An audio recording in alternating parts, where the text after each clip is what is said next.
a few buddies got together and said, you should raise a round and start a company. And so I started another ad company. It was kind of like this perfect fit at the moment. I raised $1 million in the matter of 10 days, I think, 10, maybe 14 days, from guys like Gary Vaynerchuk and others.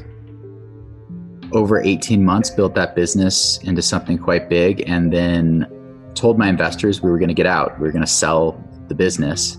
Told my team we were going to sell the business. And on the eve of the acquisition of the business, I was filmed stumbling around drunk and naked, throwing money in the air in India on a vacation. And that ruined the business, ruined my perception of my identity, ruined my relationships with the majority of my team and my investors, and forced me to take a pause.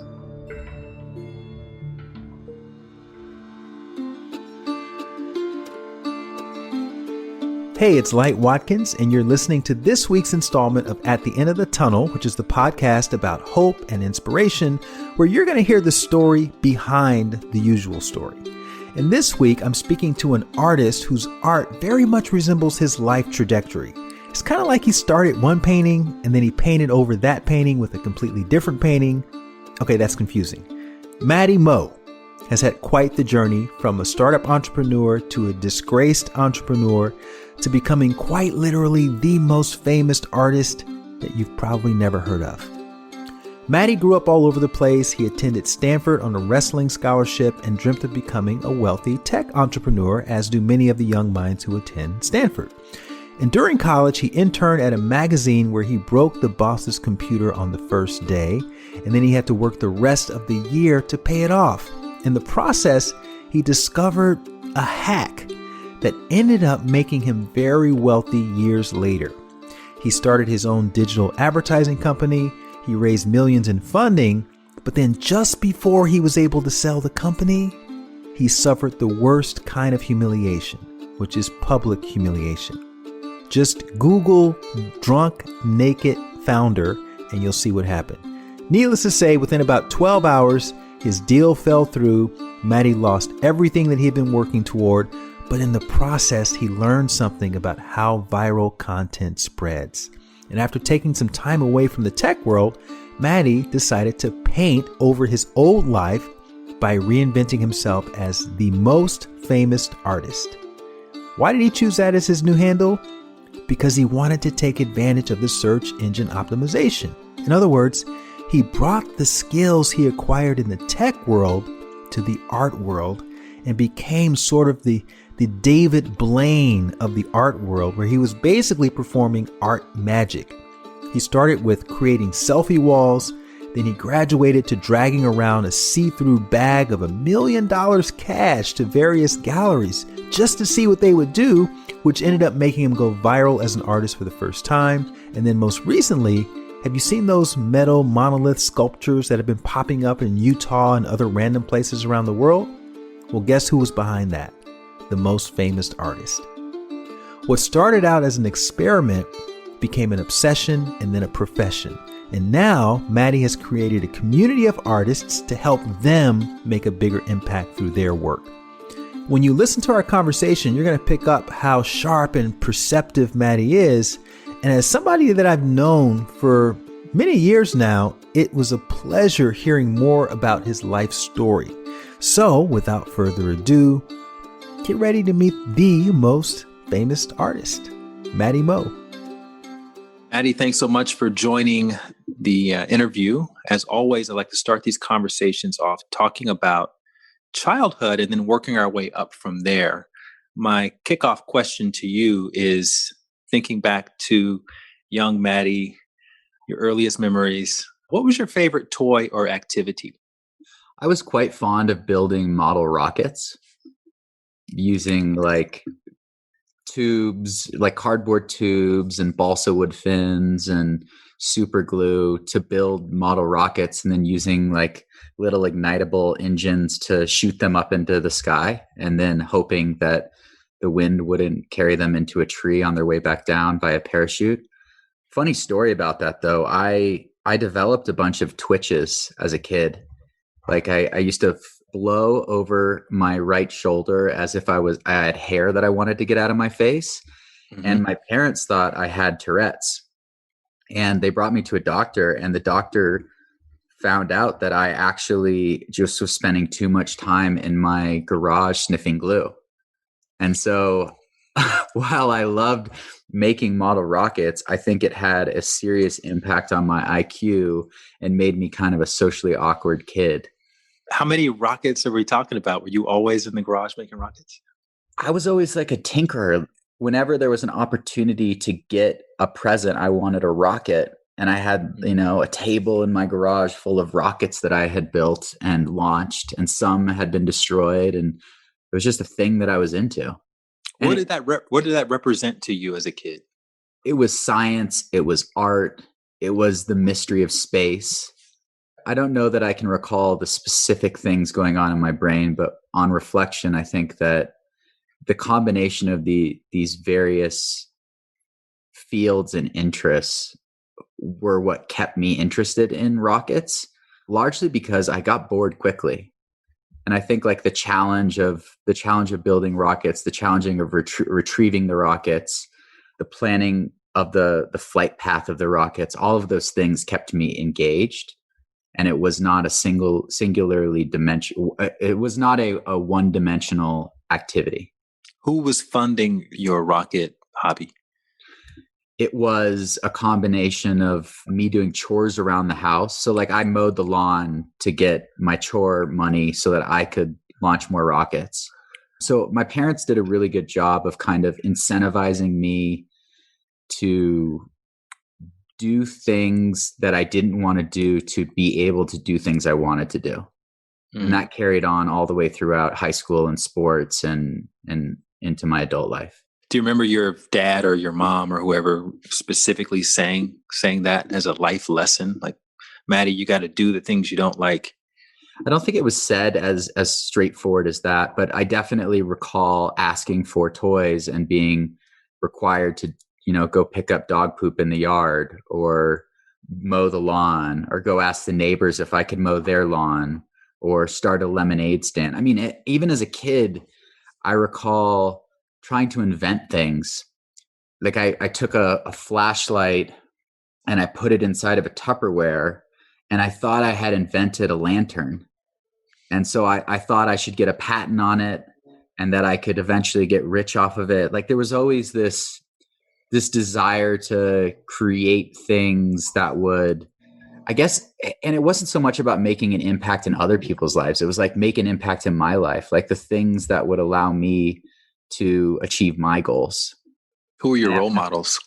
I think my role models shifted with my interests. When I was a kid and I was going to shop for model rockets at the rocket store, my role models were like the guys on the hobbyist rocket magazine covers. Did I reach out to them or write them a letter? Not really.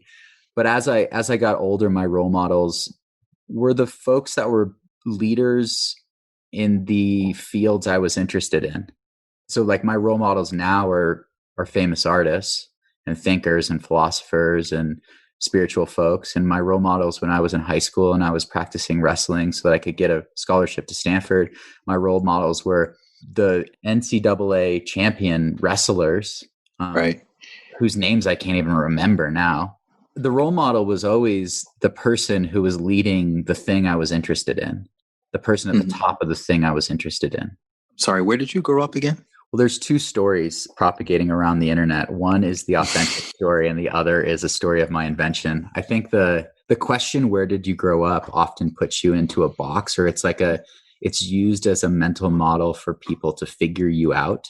And so if you answer the question, oh, I grew up in Connecticut, you're like, oh, I know, I get that guy. I understand that archetype. Or I grew up in Southern California. I understand that archetype. So in most interviews, I've been answering the question that I'm going to tell you a story. So I right off the bat tell you it's not going to be reality, or maybe it is, but it's a story.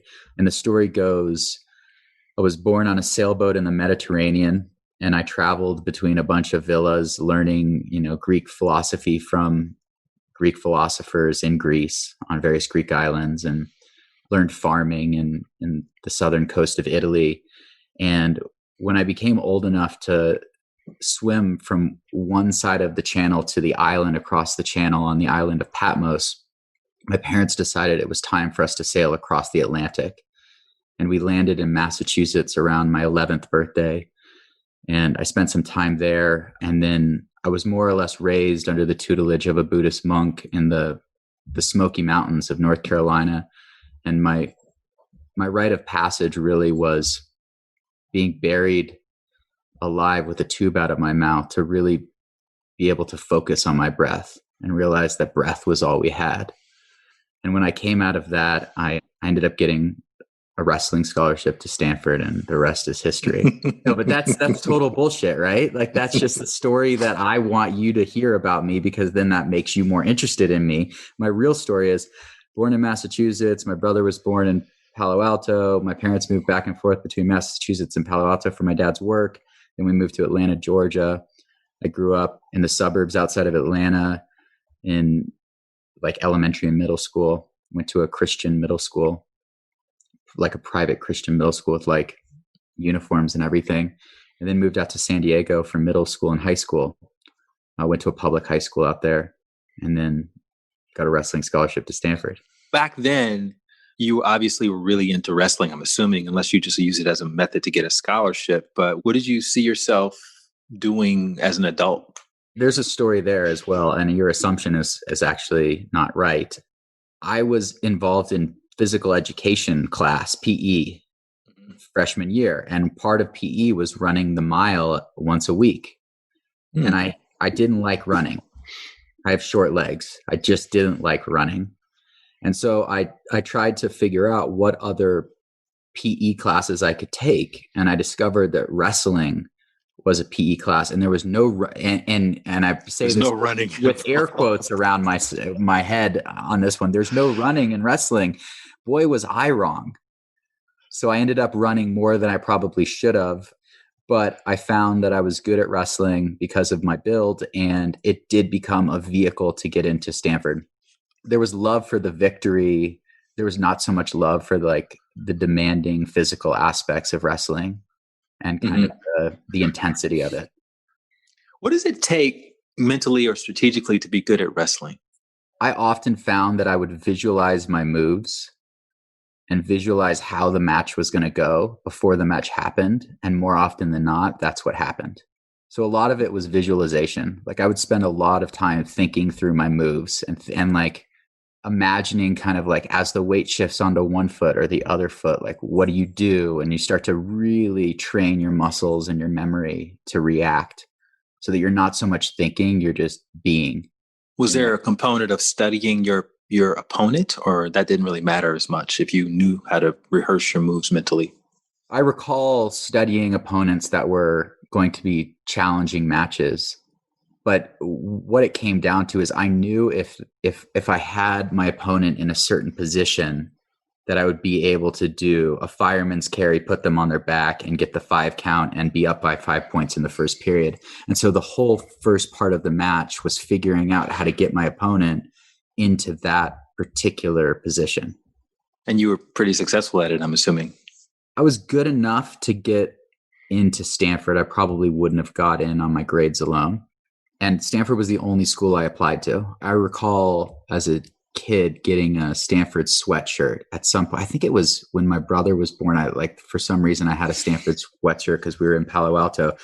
And I recall wearing that with a lot of pride and, telling everyone that's where I was going to go. So when it came time to apply for colleges, that was the only one I applied to. And I used wrestling to get in. What did it mean? Again, I did the thing I didn't necessarily want to do to get the thing I wanted. What did it mean to go to Stanford to you? It meant like the pinnacle of success. It meant the best university. It meant that I had accomplished something.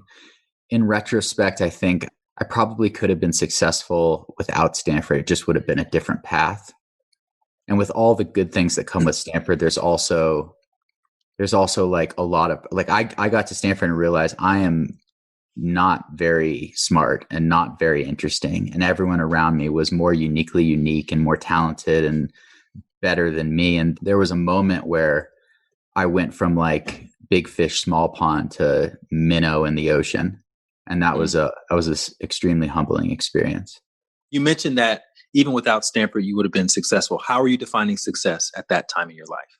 Well, at that time in my life, success was defined fundamentally different than I define it now. And so I want to preface with that because it's going to sound vapid and it's going to sound like soulless. It was about money and power. It was about getting enough resources to be able to do whatever I wanted, to be able to dislocate myself from my parents' authority, and to be able to exert my dominance over my plane of existence. That was the primary driver of every action I took, of the things I didn't want to have to do to get to the place that I thought I wanted to be. And in retrospect, it wasn't all that. But at the time, you were at this same university, you have all these tech entrepreneurs, billionaires. Were they your role models at that point in time? Were you thinking I'll be the next Elon Musk or the next whoever? I don't know if I was thinking I'll be the next Elon Musk because I'm not like smart enough to be Elon Musk. But there were definitely some entrepreneurs I looked up to that I thought, sheesh, if that guy can, make $1 billion, why can't I?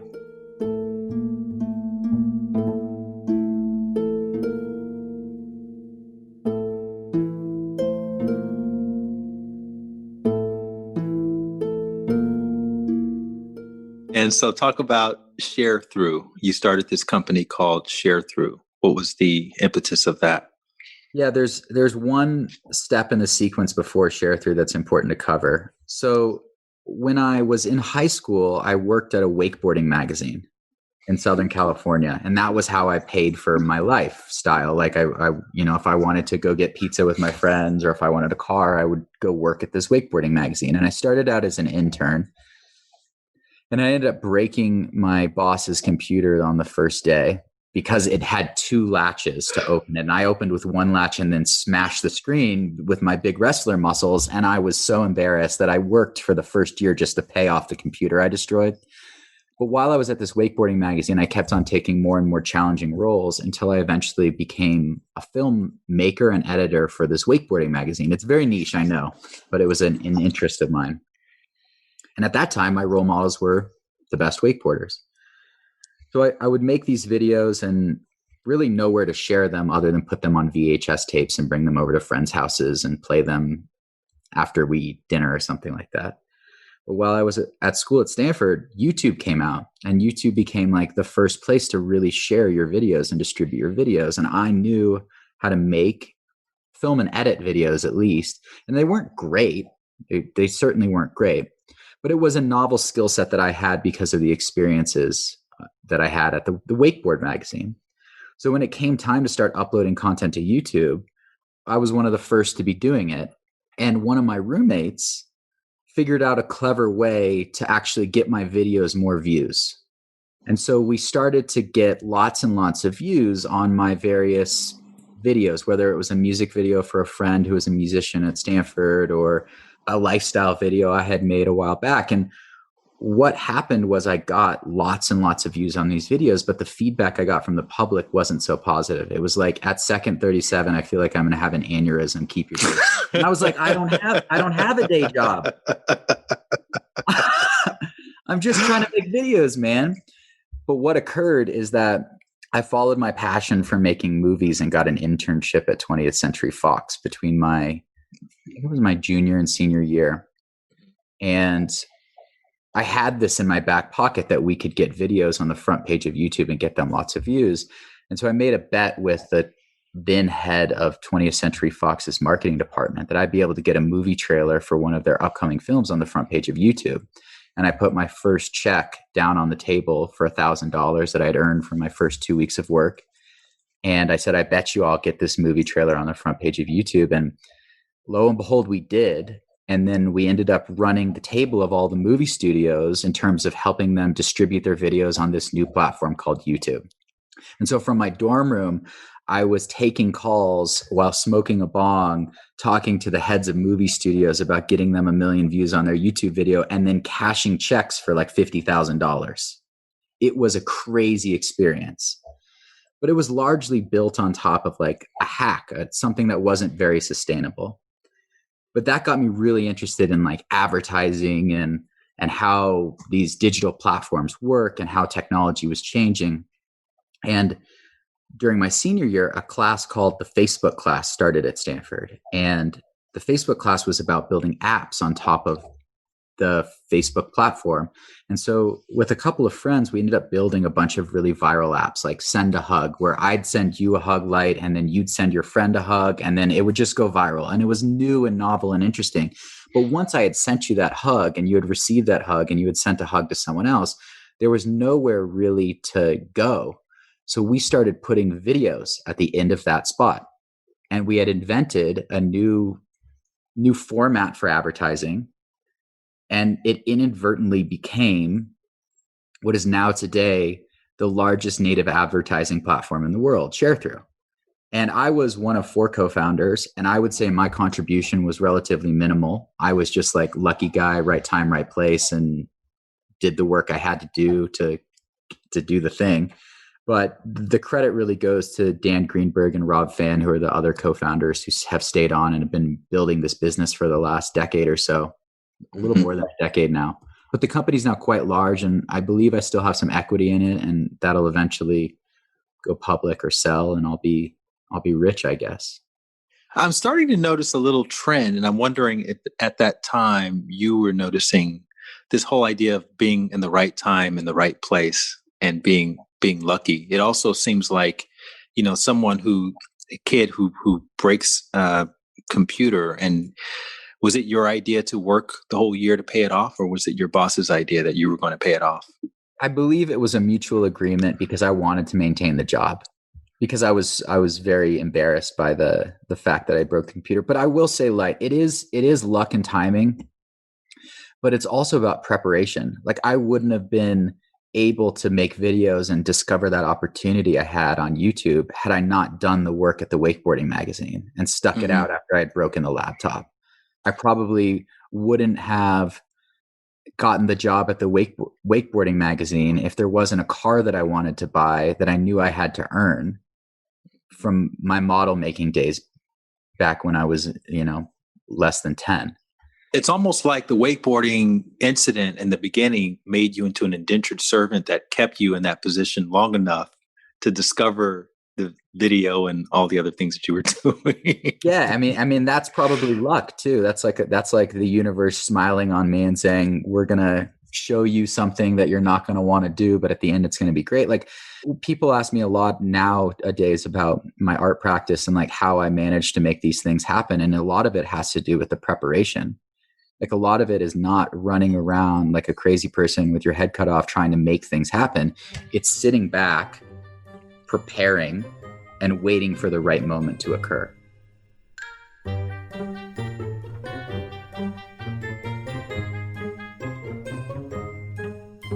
Yeah, I definitely want to talk about that process. Let's continue on though with ShareThrough, because you had a pretty heavy thing happen to you. So that's actually a few sequences after. So ShareThrough happens. I leave, I guess, 18 months into ShareThrough's founding. I've got some equity. I've got a big head. I think I'm it. I've also got some cash in my pocket. I moved to New York. I decide I want to work at a big advertising company. I'm the young kid who understands Facebook. So I end up taking on a role of growing like quite a large media business into a social ads business. In hindsight, it sounds so silly. But I was responsible for a sales team of 30 people, and I was flying around the world to our different offices, from London to New York to Miami, Houston, LA, San Francisco. And I was just like selling ads to brands, and we did quite well. We built tens of millions of dollars of run rate revenue in the first year. And I got paid quite well. And I ate out every single night in New York, and I always picked up the check, and I lived in a really fancy place, and life was really good. And I got to a place where a lot of investors and folks in the ad tech world started to notice that I was good at my job, which was largely stimulating demand for the product that we had at this big company. So a few buddies got together and said, you should raise a round and start a company. And so I started another ad company. It was kind of like this perfect fit at the moment. I raised $1 million in the matter of 10 days, I think, 10, maybe 14 days from guys like Gary Vaynerchuk and others. Over 18 months, built that business into something quite big, and then told my investors we were going to get out. We were going to sell the business. Told my team we were going to sell the business. And on the eve of the acquisition of the business, I was filmed stumbling around drunk and naked, throwing money in the air in India on a vacation. And that ruined the business, ruined my perception of my identity, ruined my relationships with the majority of my team and my investors, and forced me to take a pause. So that was Alpha Boost, the company that you started. What were you doing in India? I was going to travel around and meet tech entrepreneurs over the course of a month or so and see if I could help them, see if I could invest in their businesses. And did you have a drinking problem at the time, or you just had a kind of a random wild night? I shouldn't have been as drunk as I was. And I have no excuses for how drunk I was. I was also 27 years old and I had a bunch of cash in my pocket and just didn't really give a fuck. I don't know if I can say fuck. You weren't hurting anybody either. You were just kind of hanging out with your friends. I was hurting myself. Yeah, of course. In retrospect, I feel like success is now defined as living in self-love, and success was not defined as living in self-love back then. I got too drunk. I kind of got canceled, but also got Me Too'd at the same time. It was this very weird moment in the beginning of 2013. It was before the Me Too movement and before the cancellation movement. But my friend more or less, filmed me stumbling around drunk and naked without my permission, posted on the internet, making fun of me and the size of my genitalia. Which is totally normal size. It could go either way. It's totally a normal size for my build, like whatever. Yeah.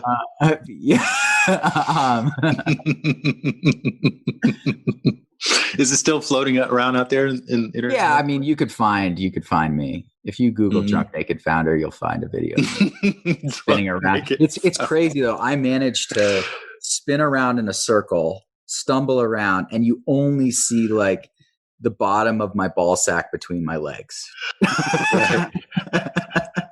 How long did it take for all the dominoes to fall after he posted that?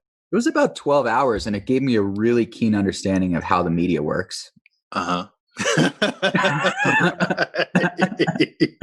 How one story gets broken, how the journalist reaches out for a comment, how they manipulate that comment or use that comment to tell the story they want to tell, how the other outlets then grab the story, and how it can spread like wildfire. And do you remember what your mental state was like after that whole thing broke? I was pretty disappointed. I wasn't suicidal because I was still like, by all intents and purposes, like rich. so I didn't really care. I mean, I cared because it was a bummer for the whole situation and my identity and the people in my life that I hurt. Because I did hurt some people. Like, my team went from shopping for Ferraris to looking for new jobs in the matter of an hour because of my actions. And that was pretty disappointing. I tried to pick up the pieces. I immediately got on a flight. I was supposed to be in India for another month, and I immediately got on a flight back to Los Angeles and tried to figure out how I could salvage this thing. And turns out I couldn't. And that kind of led me into the next chapter of my life. Question, looking back at it now, the same situation, do you see any way of salvaging the situation, or it's still, even in hindsight, there's nothing you could have done? I probably couldn't have salvaged the situation without becoming the indentured servant to whatever corporate organization I would work for next. And I had already been through that once with the broken laptop, so I decided to skip it this time. I also have no regrets about that moment. It shaped who I am today, and it led me to a lot of self-discovery and a new path that I'm quite happy with. So I might be living a completely different life had that acquisition gone through, and I would have probably more resources than I have right now, but I'm not quite sure I would have landed on the level of satisfaction I have with each of my days that I have today.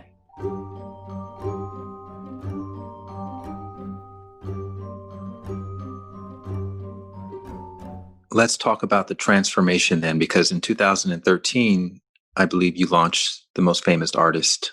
So walk us through going back to Los Angeles to founding that persona?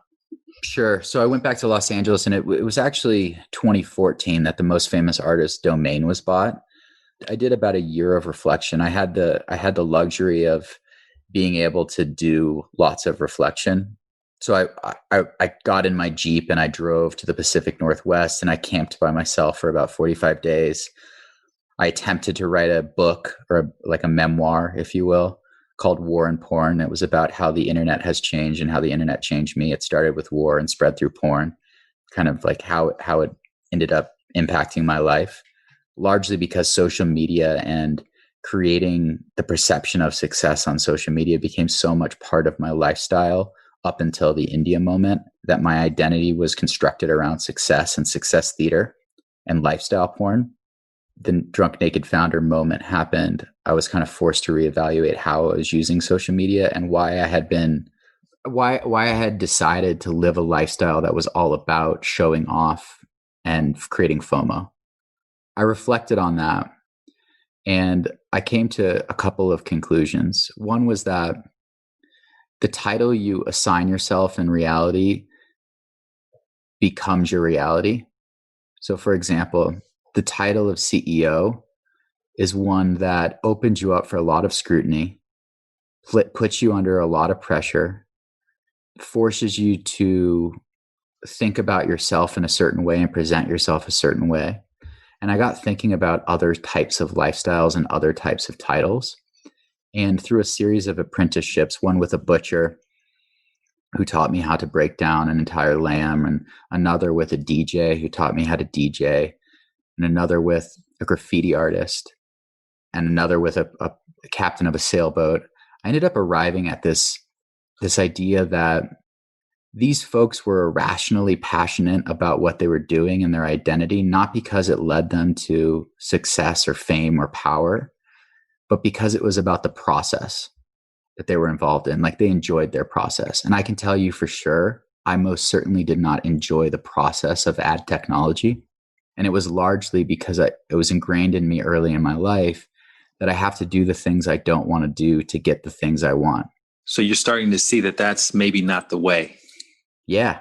So that was, I guess, where I was going with that was that when I look at the title that I wanted to occupy, I wanted one that gave me a little bit more leeway, so that had I been stumbling around drunk and naked, having a good time, I wouldn't be crucified by the internet.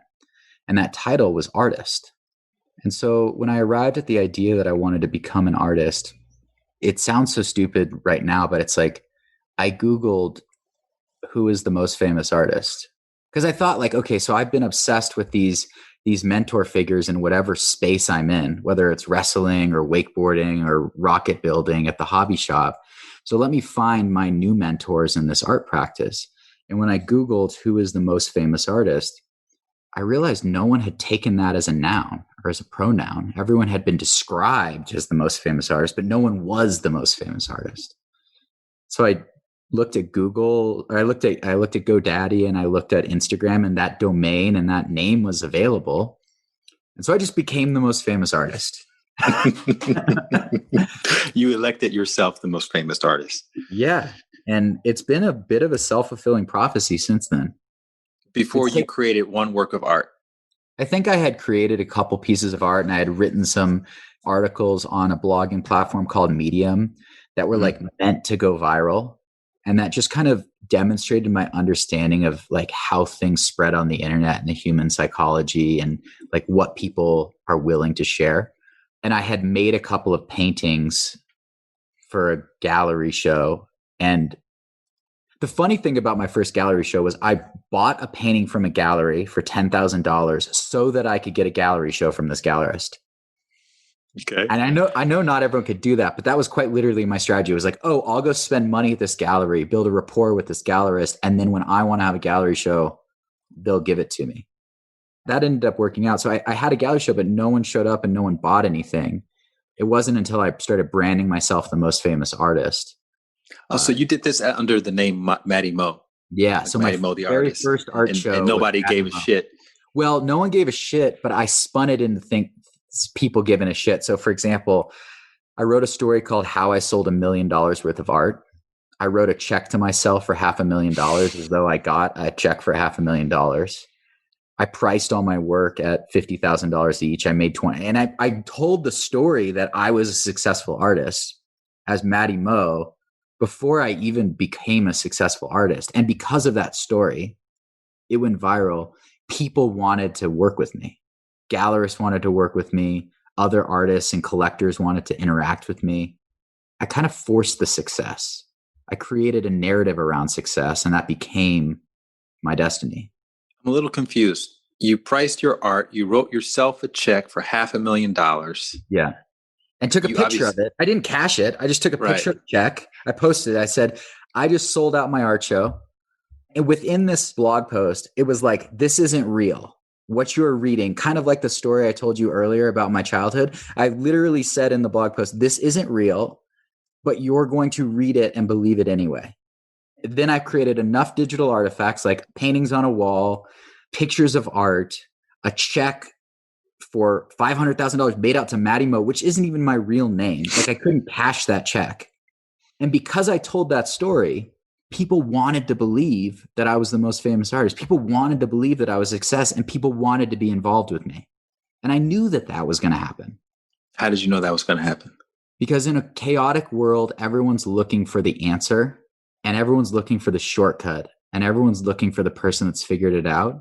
And if you can even pretend to have figured it out, people are going to be drawn to you. Now, I don't necessarily condone faking it in the context of hurting people's feelings or misleading people.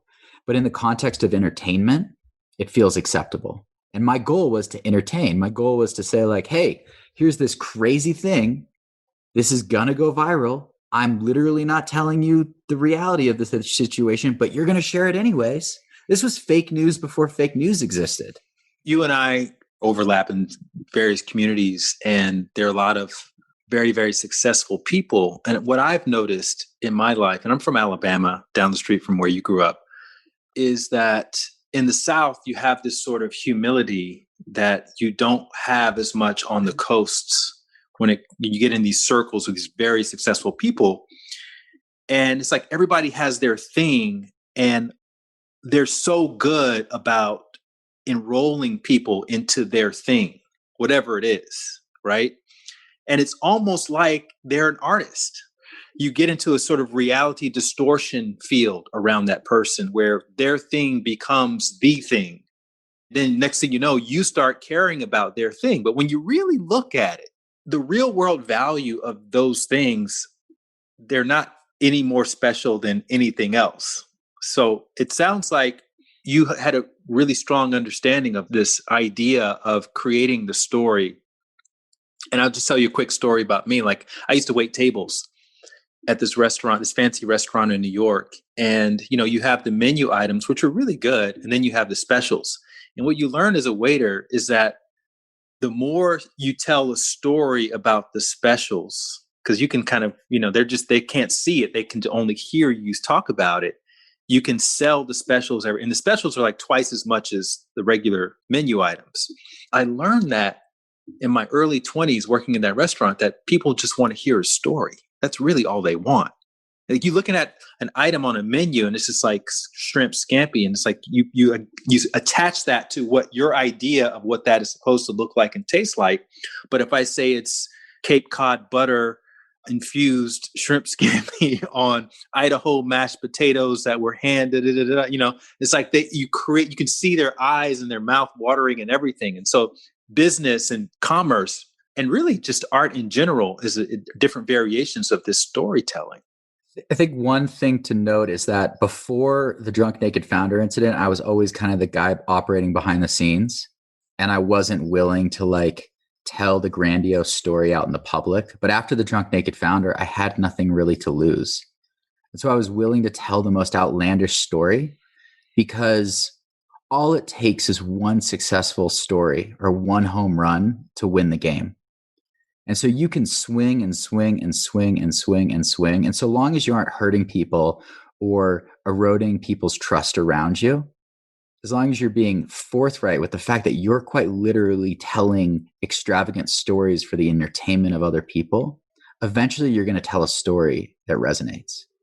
Yeah, two things that comment reminded me of. Paulo Coelho, the author of The Alchemist, he was submitted to an insane asylum 3 times by his parents because they wanted him to be an attorney and he wanted to be a writer. And so every time he rejected the attorney agenda of his parents, they would put him into the crazy house and he would escape. And he said by the 3rd time, that's when he gave himself permission to become a writer because people already thought he was completely nuts because he had been in and out of mental institutions his whole young adult life. And then he didn't care what anybody thought anymore. So he took the risk, he put himself out there, and then that's when he started doing his thing full time. I mean, obviously in hindsight now, looking back, your path really put you in a place to be able to tell the story. And I think you're absolutely right in that a part of you has to believe the story yourself and or know that, hey, what I'm telling you is purely for entertainment purposes. Otherwise, it feels very manipulative and maybe a little bit deceptive, which doesn't have the same resonance that I think people ultimately want. So that's a good point of clarification for people listening to this conversation, because we're not saying go out and just make up any story. We're saying find a story that aligns with your vision. And the more you look at it, the more you study it, the story almost tells itself. It almost comes to you.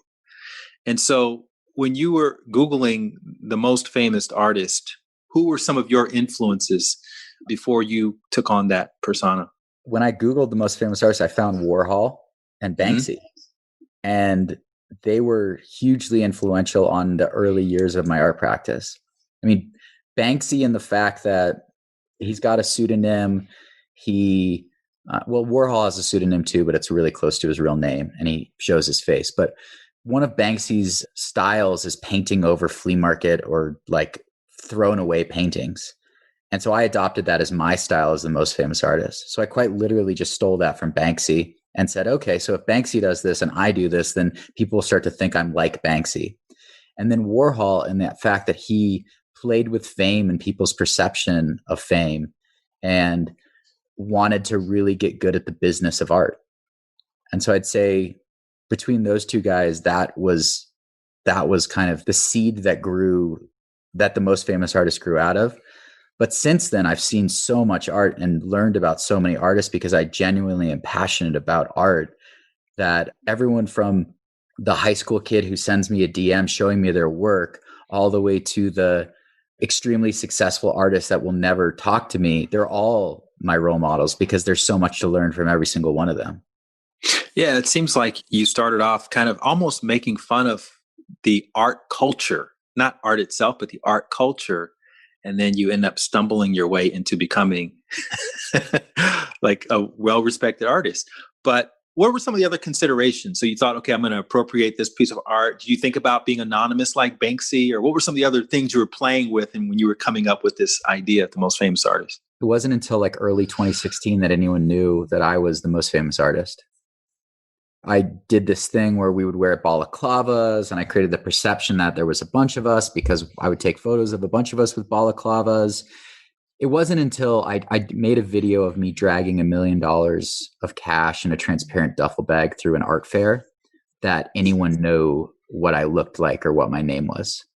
I did maintain that anonymity for quite some time, but it wasn't until that moment that I exposed myself to the media for the second time, but not because I exposed myself once, but the second time I exposed myself, that I realized like I could truly just manipulate the media. I could create headlines. I could manifest headlines out of thin air because of the incentives and the goals and the way the media operates. Your first viral art project was the selfie wall, right? Like the one that went bananas. That was the first one that got shared a lot on social media. The first one that went bananas in the press was dragging $1 million of cash around an art fair. And so just for the viewer or the listeners who haven't seen this project, you can find a video if you Google most famous artist cash brick. But I essentially went into an art fair and filmed myself trying to interact with gallerists as an artist and got completely ignored. And then I went in with a bodyguard and $1 million cash. And all of a sudden, same guy, one day later, all the gallerists that I had previously visited became my best friend. And it showed kind of like where the gallery and art worlds institutions stand as it relates to artists and their role in the process. It's really all about money, and it's really all about who can make you money at the end of the day. Did you know that before that experiment? And that was the whole idea, was to expose that? Or did you kind of stumble upon that? All of the ideas I've generated are largely a result of just like paying attention to things happening on the internet. There was a couple of incidences where famous rappers or stock traders would show these bundles of cash to demonstrate that they were successful or they had authority because they had money. And I got thinking about how easy it would be to replicate that cash brick without actually having all the cash. Mm-hmm. And so that became the impetus for the project. And then I had a number of hypotheses around how I could make the project spread, but pointing out the hypocrisy of the art world was the one that worked. For all the projects that your listeners could go check out on themostfamousartist.com/headlines, there's probably another 150, 200 projects that failed and weren't headline worthy, that just got swept under the rug because they just didn't hit. And I guess the lesson there is like, you aren't always going to hit. It looks like I've hit every single time I've done a project because that's all that you see. The reality is I've done way more projects than I've gotten success around. What's an example of one that you really, really loved and you thought was going to hit and it was just crickets? There's a project I did. I had like a library of books. I set up a library of books on a street corner in Skid Row, and I made a sign out of cardboard that said free knowledge and just gave away all the books. And I documented that really well. And I thought that would have spread a little bit more, because like the things that we need to give to those less fortunate aren't just like a handout. It's like specific things. It's like food, shelter, and knowledge. And being able to give away free knowledge to people, and whether or not they even want it. Like if the folks that found themselves on Skid Row even wanted the books, and was that a priority, or were they going to trade the books? Like I thought that was a really interesting project, and I ended up giving away many hundreds of books, but nothing really came of it in terms of a news story that would have highlighted the thing that I was interested in interrogating. Some of the projects that you were directly or indirectly involved with, obviously the $1,000, selfie wall, the Pink House project, you painted 3 houses in Los Angeles pink just before they were going to be demolished. The AI project, the private jet experience, Fred Siegel, which is pretty amazing. You basically created a staged private jet Gulfstream experience for people to come in and take selfies. You know what all this reminds me of? David Blaine. You're like the David Blaine of artists, in the sense that you like to create a bit of a spectacle. And it's almost like the spectacle is the art, because I'm sure a lot of magicians look at David Blaine and go, this guy's just doing a basic street magic. There's nothing to that. I can do that in my sleep. But he creates such a spectacle and such a story around it that people pay attention and they want to feature it and they want to know what happens at the end of it. That's a great analogy, because David Blaine, for those of you listeners who don't know, most magic isn't real. So he's quite literally telling you to your face, I'm going to lie to you, and you're going to believe it. I'm going to shoot a bullet into my mouth, and you're going to think that that's an actual bullet going into my mouth. So I guess there is some parallels to draw between my art career and that of a magician's. I mean, the Matty marries Miley thing that happened this time last year. I proposed to Miley Cyrus on Instagram. Miley Cyrus responded. And then I spun it into a press story where Miley's actually going to get married to Matty Moe. And, dozens of outlets covered it. But there was nothing there other than a little bit of magic dust. And what does that do for me? It gets me a bunch of links back to my website and further solidifies my SEO around the most famous artist. But it was quite literally a magic trick. I think MTV even referred to me as a magician. What makes you, I think, very interesting, your work, is that you have a level of transparency about all of this that you don't really see a lot. You put your Yale application process, you made that very public. I didn't get accepted, by the way. I basically failed in public. I applied to Yale thinking I was going to get in, showed everyone my letters of recommendation, my essay, my entire portfolio, and I failed. That sucked. There's something very endearing about you putting yourself out there in that way. And, your business process, you talk about how much money you make. You basically tell people, look, this is what I'm doing. I'm finding this art. I'm treating it in this way, and then I'm going to sell it to you for $1,000 or whatever. Or, and then I'm going to start this community. And then by next year, this time I'll be making $1 million off of you, but I'm going to be providing you this particular value. Where did you get that from? This transparency. There's this notion of building in public. And when you build in public, it builds trust. It builds an audience around your success, and it provides a support ecosystem for lifting you up when you fail. So building in public is a trick I've learned, and I can't take credit for it because there's plenty of people who do this, but it's just like, as an independent operator, it allows me to be accountable to somebody and something, and to be motivated to do that thing for fear of letting those people down, and provides a safety net when I fail because people admire the effort. What have you learned about people who follow you on social media? What have you learned about them? I like to think of my followers as actually like my community and my supporters. I think that that's a distinction, is like the most famous artist isn't the most famous artist without everybody involved in it and enjoying the process. There has to be like a level of respect for my followers, and there has to be a level of engagement with my followers to allow them to feel like, one, they're in on the joke, their contributions are being heard, and they have an opportunity to participate. So I think that's how I try to interact with my followers. And there's been times where I've dislocated myself from social media and turned off my account because it's just a little bit overwhelming and I'm going through personal things. But when I show up on social media, I try to be funny. I try to engage. I try to make sure that the followers who really get it and are there kind of defending the viewpoint that or the bit that we want the world to see are rewarded with likes and comments and DMs and stuff like that. Because it takes an army of people to accomplish these things. Like if you don't need other people to achieve your dreams, they're probably not big enough. That's very profound. Before we got on the call, we talked about how sometimes the perception of you is that you're running around, you're like coming up with this stuff spontaneously and then going and executing it that night. Talk a little bit more about your actual process of coming up with these various art installations.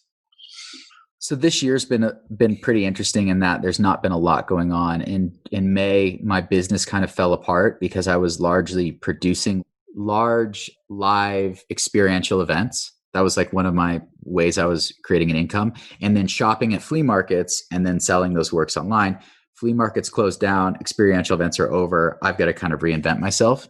So I had a lot of time to reflect and I had a lot of time to get organized. And so some of the things I did were retroactively journal my life. So take all the photos I've ever taken on my iPhone, throw them in a folder, sort them chronologically, and then go through and retroactively write my journal and start to think about what are the moments that I thought at the time were really important and interesting that I put a lot of effort into that ended up being kind of not so interesting or not so impactful.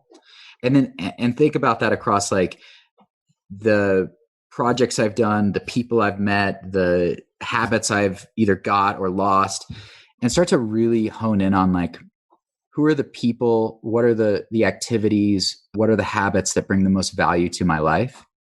And so being able to take some time and reflect on that has allowed me to orient myself around only saying yes to certain types of projects. I think what you're alluding to is like, I only produced one project this year, and it was what we just saw, the Monolith thing. There were a lot of opportunities to produce things around COVID or Trump or the election, or there was a lot of opportunities to produce things, but none of them felt right.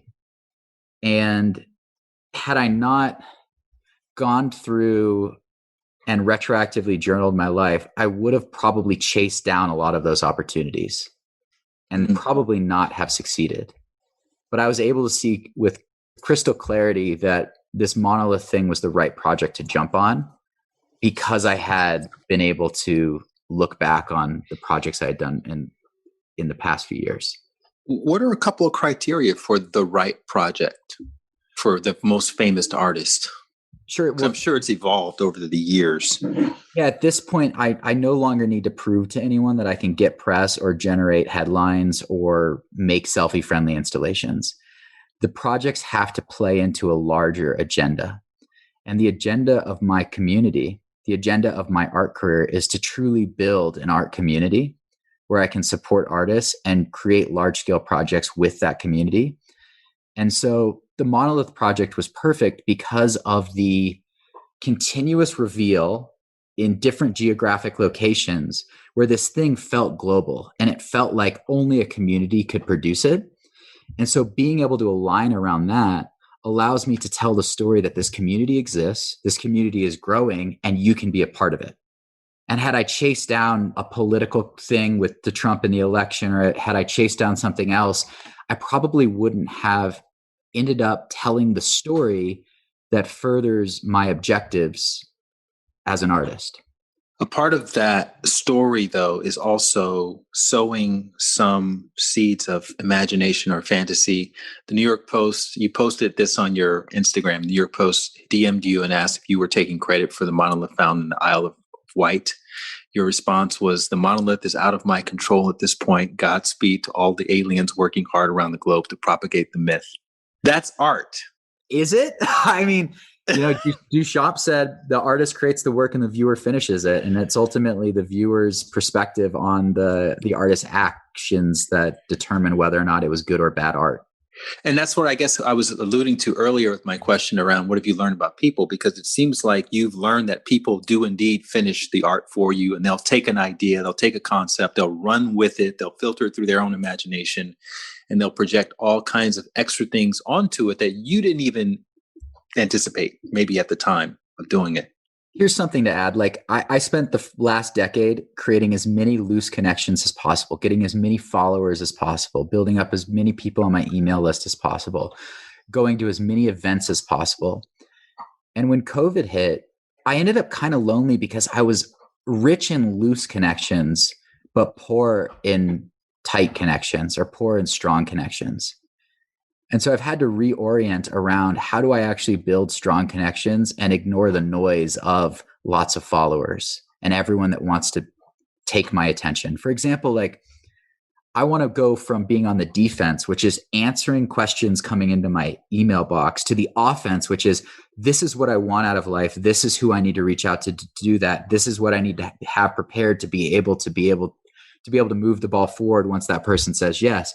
So it's a way more thoughtful and proactive approach rather than the build it and they will come approach. So is that a clue into the next sort of iteration of the most famous artist? Yeah. I mean, the most famous artist, for all intents and purposes, as the headline generating satirist artist, died with COVID. Like that's not what the world needs anymore. The world needs deep connection. It needs authentic and meaningful experiences. It needs truth over anything. And so if I can play a role in propagating those ideas and creating and facilitating those types of interactions, then I'll feel good at the end of the day. The most famous artist came out of a reaction, which was I was upset. I had been put into the dirt on my own doing. I had to reinvent myself. I was angry at the world. I wanted to prove to the world that I was smart and I was capable and that I could do whatever the fuck I said I could do. And now I think I've arrived at a place personally where I believe that. And I have nothing else to prove to anyone. And now it's about building and supporting a community of people who don't necessarily believe that about themselves. But if in some all start to believe it, then together we can create really magical and interesting things. Beautiful. Question just popped in my head. Is there a book that you've read in your life that you feel is the most impactful? I quite liked a book called Nonviolent Communication. That's a really good one. It helped me deal with some of the more challenging relationships I have in my life and how to like truly hear people and figure out what their needs are and then meet them where their needs are rather than not listening completely. And then a second book I think that really informed my art career was a book called The Trickster Makes This World, which is about the role of tricksters in creating culture. and the space in between the heavens and the earth, or the space in between the impossible and reality, and like playing in that space. And The Trickster Makes This World was a really good one. And then finally, there's a book by the same author, Lewis Hyde, called The Gift. And The Gift is about the creative process. And The Gift is about how creativity only flows through you when you give it back out into the world. And there's a circular process as it relates to creativity. And so if you bottle up your creativity, eventually the well will run dry. But if you let it overflow, the well will just keep on running. And so between learning how to play in the space in between heavens and earth, learning how to give away my creativity, and learning how to really, truly hear people, my practice has been entirely informed by those books. Beautiful. I love that. I'm going to read all three of those. Thank you for that. I wanted you to reiterate how you look at success these days as well. Success is two things. It's living a public life, or living a life that interacts with others, that leaves my subconscious completely free of any guilt or shame. So trying to interact with people in a way that doesn't cause my psyche any stress or trauma. So you wouldn't do something bad to someone for fear of like punishment. I'm trying not to do something bad or say something bad or interact with people so that I don't punish myself and don't feel guilt or shame around it. So that's one way of interacting with the outside world. And then interacting with the inside world, it's truly about like self-care and self-love. It's like, how do I carve out enough time and build a lifestyle wherein I can maintain a healthy body, mind, and spirit? And I found that happens through yoga and meditation and ice baths and sauna and reading and time away from my phone. And those weren't priorities, but being able to carve out like 10, 15% of my day for those activities will, in the long run, I think, and this is a hypothesis, I think lead to more success. How I'm finding it, which is peace of mind. And if I'm an artist listening to this right now and I'm just kind of starting out, what advice would you have for me? I know that's a very general kind of stock question, but I think it's also a relevant one for people to just get a little insight into how you think about those kinds of things. I would say I have two pieces of advice. One is, if you're becoming an artist because you want quick gratification, you're in the wrong business. It is a lifelong process, takes forever, and is mostly a bunch of failure. Being an artist is a way of seeing the world and paying attention to the details. And as a result of paying attention to those details, updating your lifestyle accordingly. So even if you're not a painter, you can live an artful life. And so it's really just about presence. And I would say, Light, you're definitely an artist, whether or not you want to admit it. And then the second thing is, I've actually built a community, and I built a community where I'm charging members to join, but it's quite literally a community of people who self-select as artists, from folks who write poetry to dancers to painters to sculptors. What I'm finding is that we all have a lot of commonalities, and we're all kind of sharing our struggle, our process, and our wins together. And through that, we're getting better. So if anyone listening to this wants to join the community, you can do that at my website, themostfamousartist.com. And if for some reason the $99 is untenable for you for the year, send me an email and I'll get you a scholarship.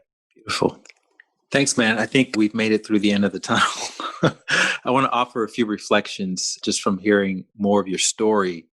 A lot of times these plot points, they tie back in some form or fashion to childhood. And so it's not surprising that you were fascinated. It sounds like you were fascinated with model rockets to the point where you were developing twitches from from inhaling the glue associated with it.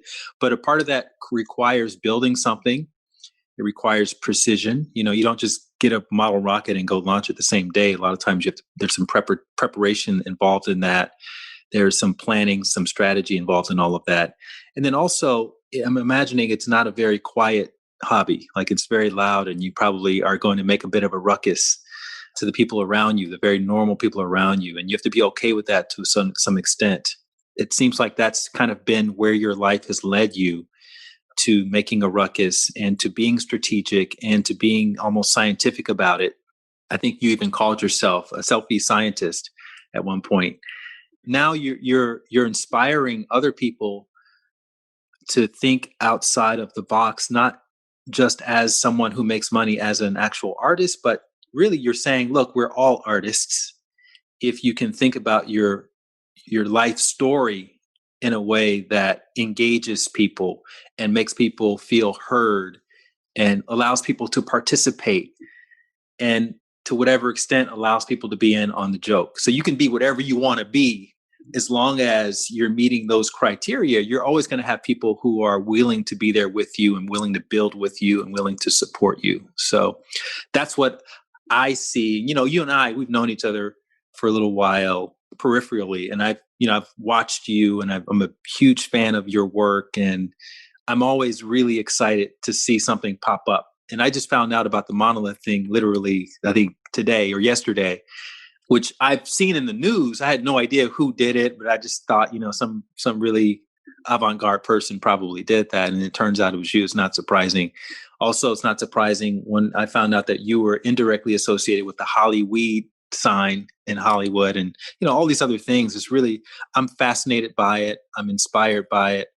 And I just want to thank you for rising from the ashes, because you could have easily kind of hidden yourself away, taking your money and just gone away and done that whole thing. But you decided to go the other way with it and really put yourself out there on your own terms. And I think that's something that all of us imagine doing, and now we have a point of reference for how wonderful that could be. And it's not about, I'm going to be happy forever after if I do that, but it's just about developing yourself more as a person. And that's what I see when I think about you. Awesome. Well, thank you for holding the space and for inviting me onto your podcast. I've quite enjoyed it, listening to it, and now I get to be a part of it. So that's really nice. And I think that you embody a lot of the things that you just articulated. And so maybe that my art and my story is just a mirror through which you're reflecting on your own journey. Thanks, brother. I really appreciate it. Right on, Light. Thanks for listening to my conversation with the most famous artist. If you want more information about his art collective, you can go to themostfamousartist.com. Even if you're not into art per se, I hope this conversation inspires you to think about whatever you do a little bit differently or a lot differently. And if you've ever suffered public humiliation, I hope hearing Matty's story reminds you that while it may be the end of one phase of your life, it can be the beginning of something even more amazing and special. If you enjoyed our chat, I have a tiny little favor to ask. It won't even take 10 seconds. Okay, if you're listening to this on Apple's podcast app, I want you to look down at your screen and you see the name of the podcast in purple. Okay, click it and scroll down past all of the previous episodes to the ratings and review section and tap the star on the far right. If you did that, you just submitted a 5-star review for this podcast, which means more people are now going to be able to discover this conversation. And if you're inspired to do just a little bit more, I won't be mad at you if you click that link that says write a review and then leave a quick 1-line review for the podcast. And if you can spare 20 or 30 seconds to do that for me, together we can get these conversations out to way more people. And my mission with this podcast, which I'm not being paid for, is to spread these stories of regular people just like you and me who are overcoming the odds to live their most authentic life. I've done my part in producing the podcasts, and I thank you in advance for taking just a few extra seconds to help me publicize them. This is truly a team effort. In the meantime, make sure you check out some of those episodes that you scrolled past.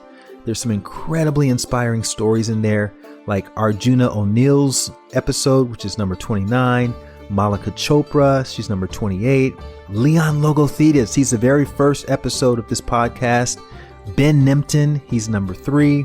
And as always, you're going to find show notes and transcripts of all of my interviews, including this interview with Matty Moe, at lightwatkins.com/tunnel. And you'll see a photo of what everybody looks like. Because I know people get curious sometimes when you hear someone's voice. What does this person actually look like? Well, you can find all that on that link, lightwatkins.com/tunnel. There, you may also get a pop-up link to sign up for my daily dose of inspiration email, which is a short and sweet daily motivational message that I send out every morning at 6 a.m. Pacific time. It's actually been turned into a book called Knowing Where to Look, 108 Daily Doses of Inspiration, which is coming out in May of 2021. I'm very excited, so be on the lookout for that. And in the meantime, I highly recommend signing up for the daily emails if you're inspired to do so. And guys, if you have any feedback or suggestions, you know what? Text them to me. You can text me directly at 323-405-9166. Thanks again for taking the time to listen and for sharing this interview with your friends and followers. Make sure you tag me on social media at Light Watkins so I can shout you out. And in the meantime, I'll see you back here next week with the next amazing story from the end of the tunnel. Have a great day.